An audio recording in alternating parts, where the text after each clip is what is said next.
Bonjour à tous, alors aujourd'hui on va voir comment démonter le variateur, l'embrayage et le correcteur de couple d'un BMW C600 ou C650 dans le but de remplacer les galets, la courroie, le ressort de poussée ou les ressorts d'embrayage. On commence par démonter les carénages pour avoir accès au capot insonorisant.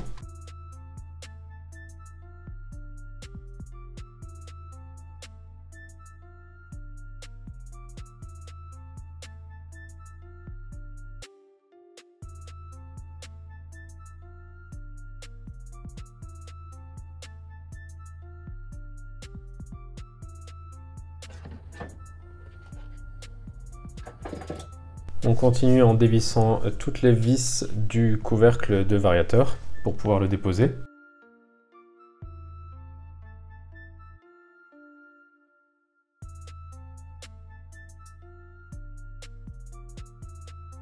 Alors pour la vis située en bas à gauche du carter, il va nous falloir un tournevis Torx en 30.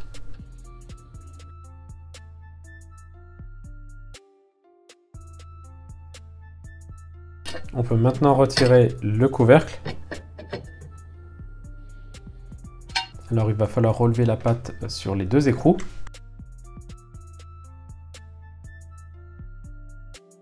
On met en place la clé de blocage Easy Boost sur le variateur. Et on desserre l'écrou du variateur avec la deuxième clé Easy Boost.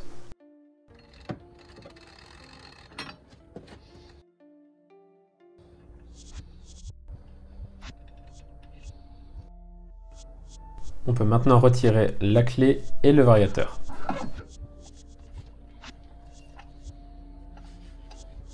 Pour démonter l'écrou du correcteur de couple, on met en place la clé Easy Boost et on tourne l'arbre dans le sens horaire.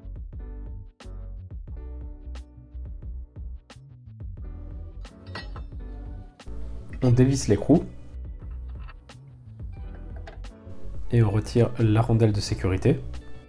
Et on peut enfin sortir le correcteur de couple et la courroie. On va attaquer le démontage du ressort de poussée. Alors pour ça, on monte l'axe sur la clé Easy Boost. Avant de desserrer, on trace un petit trait au marqueur sur l'écrou et l'embrayage pour repérer la position initiale. On desserre l'écrou principal avec la deuxième clé Easy Boost. On place la rondelle de centrage, la clé de maintien, sur laquelle on vient visser les trois vis d'appui avec les trois écrous.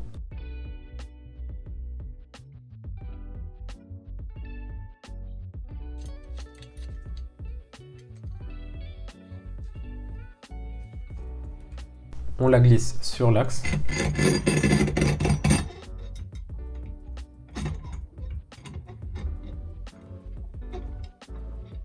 On place la rondelle et l'écrou.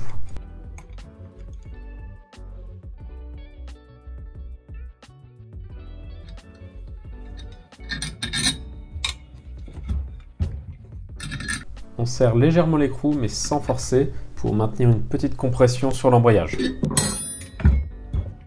L'écrou peut maintenant se desserrer à la main.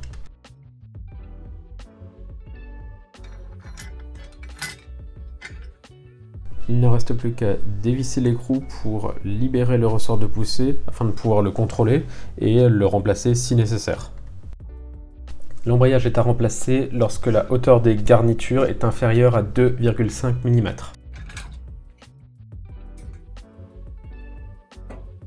Alors pour le remontage, on va répéter exactement les mêmes opérations qu'avant, mais dans le sens inverse.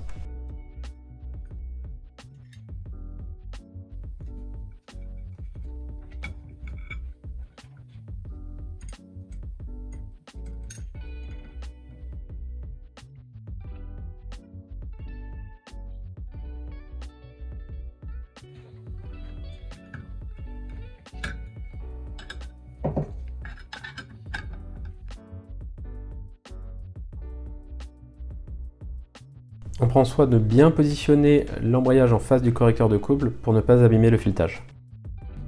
On peut maintenant visser l'écrou à la main.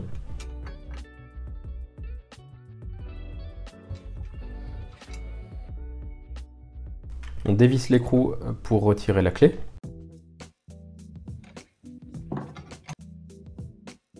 et on place la clé Easy Boost de taille 60 pour serrer l'écrou.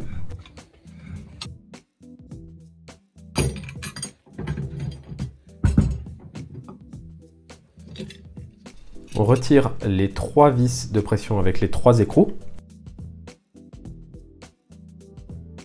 On passe l'axe à travers la clé, puis à travers l'ensemble correcteur de couple embrayage. On met la rondelle de centrage. Et on serre l'écrou jusqu'à aligner les 2 repères qu'on a tracés auparavant.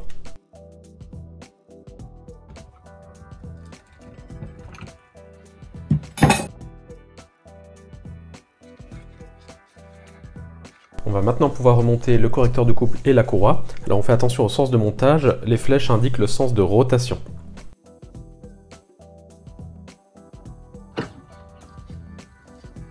Puis on met en place le variateur.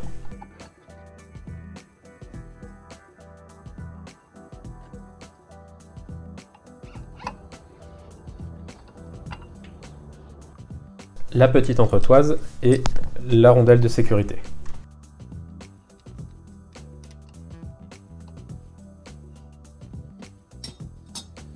Et enfin l'écrou.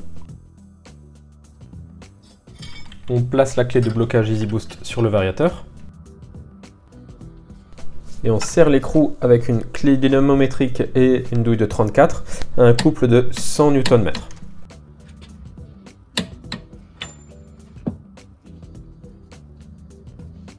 On place la rondelle de sécurité sur l'arbre du correcteur de couple embrayage et l'écrou.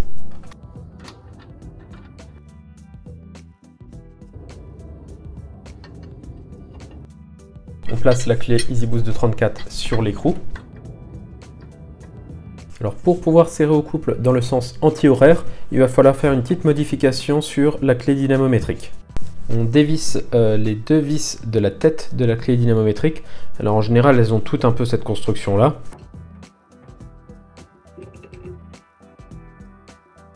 Et on retourne l'embout avant de le remettre dans son logement.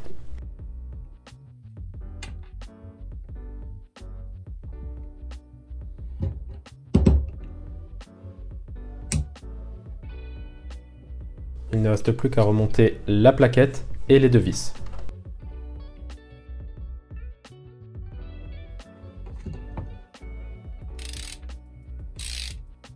Alors on effectue le serrage dans le sens anti-horaire à un couple de 100 Nm.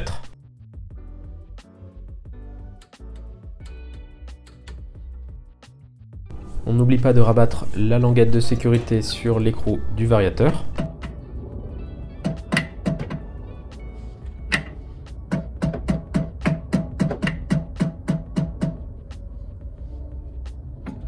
Et celle du correcteur de couple embrayage.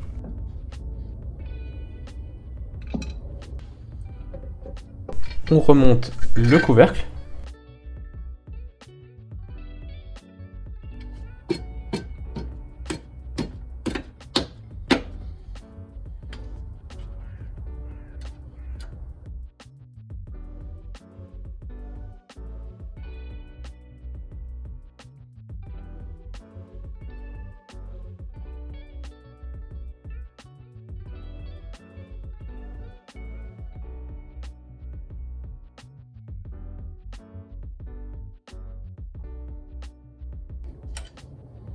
Le capot insonorisant.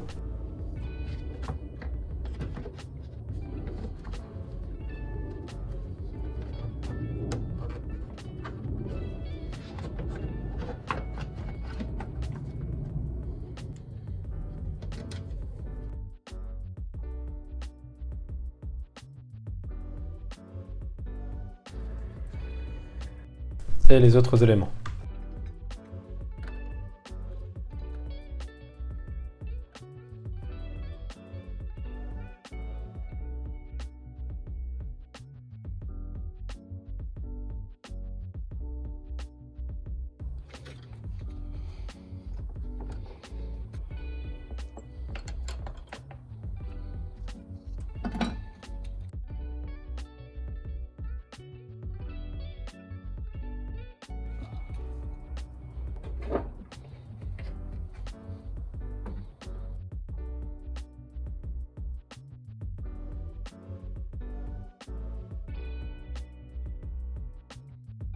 On n'oublie pas le petit rivet poussoir qui se place juste en dessous.